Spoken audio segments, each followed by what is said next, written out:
श्री विष्णु भगवान की जय। आज हम जया एकादशी का महात्म्य पढ़ेंगे। आइए। धर्मराज युधिष्ठिर बोले, हे भगवान, आपने माघ माह की कृष्ण पक्ष की षटतिला एकादशी का अत्यंत सुंदर वर्णन किया है। अब कृपा कर माघ माह के शुक्ल पक्ष की एकादशी की कथा का वर्णन कीजिए। इस एकादशी का नाम, विधि और देवता क्या और कौन सा है? श्री कृष्ण भगवान बोले, हे राजन, माघ माह की शुक्ल पक्ष की एकादशी का नाम जया है। इस एकादशी व्रत से मनुष्य ब्रह्म हत्या के पाप से छूट जाते हैं और अंत में उनको स्वर्ग प्राप्ति होती है। इस व्रत से मनुष्य कुयोनि अर्थात भूत, प्रेत, पिशाच आदि की योनि से छूट जाता है। अतः इस एकादशी के व्रत को विधि पूर्वक करना चाहिए। हे राजन, मैं एक पौराणिक कथा कहता हूँ। एक समय इंद्र नागलोक में अपनी इच्छा अनुसार अप्सराओं के साथ रमन कर रहा था। गंधर्व गान कर रहे थे।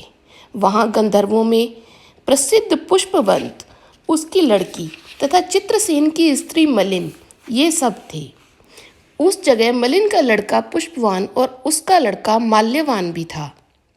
उस समय पुष्पवती नाम की एक गंधर्व स्त्री माल्यवान को देखकर मोहित हो गई और काम बाण से चलायमान होने लगी। उसने रूप, सौंदर्य और हाव भाव आदि द्वारा माल्यवान को वश में कर लिया। पुष्पवती के सौंदर्य को देखकर माल्यवान भी मोहित हो गया। अतः ये दोनों कामदेव के वश में हो गए। परंतु फिर भी इंद्र के बुलाने पर नाच गाने के लिए जाना पड़ा और अप्सराओं के साथ गाना शुरू किया। परंतु कामदेव के प्रभाव से इनका मन न लगा और अशुद्ध गाना गाने लगे। उनकी भाव भृंगाओं को देखकर इंद्र के मन में इनके प्रेम को समझ लिया और इसमें अपना अपमान समझ इंद्र इन्हें श्राप दे दिया, और तुम स्त्री पुरुष के रूप में मृत्युलोक में जाकर पिशाच का रूप धारण करो और अपने कर्मों का फल भोगो। इंद्र का श्राप सुनकर ये अत्यंत दुखी हुए और हिमाचल पर्वत पर पिशाच बनकर दुखपूर्वक अपना जीवन व्यतीत करने लगे। रात में उन्हें एक क्षण भी निद्रा नहीं आती थी। इस स्थान पर अत्यंत सर्दी थी। एक दिन पिशाच ने अपनी स्त्री से कहा, ना मालूम हमने पिछले जन्म में ऐसे कौन से पाप किए हैं जिससे हमें इतनी दुखदायी यह पिशाच योनि प्राप्त हुई है। दैव योग से एक दिन माघ माह के शुक्ल पक्ष की जया नाम की एकादशी आई। इस दिन दोनों ने कुछ भी भोजन न किया और ना कोई पाप कर्म ही किया। इस दिन केवल फल फूल खाकर ही दिन व्यतीत किया और महान दुख के साथ पीपल के वृक्ष के नीचे बैठ गए। वह रात्रि इन दोनों ने एक दूसरे से चिपटकर बड़ी कठिनता के साथ काटी। सर्दी के कारण उनको रात्रि में निद्रा भी नहीं आई। दूसरे दिन प्रातःकाल होते ही भगवान के प्रभाव से इनकी पिशाच देह छूट गई और अत्यंत सुंदर अप्सरा और गंधर्व की देह धारण कर तथा सुंदर वस्त्रों तथा आभूषणों से अलंकृत होकर नागलोक को प्रस्थान किया। आकाश में देवगण और गंधर्व इनकी स्तुति और पुष्प वर्षा करने लगे। नागलोक में जाकर इन दोनों ने देवराज इंद्र को प्रणाम किया।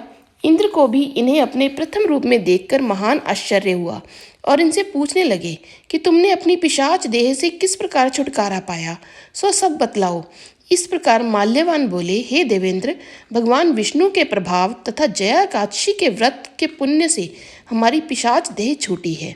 इंद्र बोले, हे माल्यवान, एकादशी व्रत करने से तथा विष्णु के प्रभाव से तुम लोग पिशाच की देह को छोड़कर पवित्र हो गए हो और हम लोगों के भी वंदनीय हो गए हो, क्योंकि शिव भक्त हम लोगों की वंदना करने के योग्य हैं। अतः आपको धन्य है, धन्य है। अब तुम पुष्पवती के साथ जाकर विहार करो। हे युधिष्ठिर, इस जया एकादशी के व्रत के करने से समस्त कुयोनि छूट जाती है। जिस मनुष्य ने इस एकादशी का व्रत किया है उसने मानो सब यज्ञ तप आदि किए हैं। जो मनुष्य भक्ति पूर्वक जया एकादशी का व्रत करते हैं वे अवश्य ही सहस्र वर्ष तक स्वर्ग में निवास करते हैं। बोलो विष्णु भगवान की जय।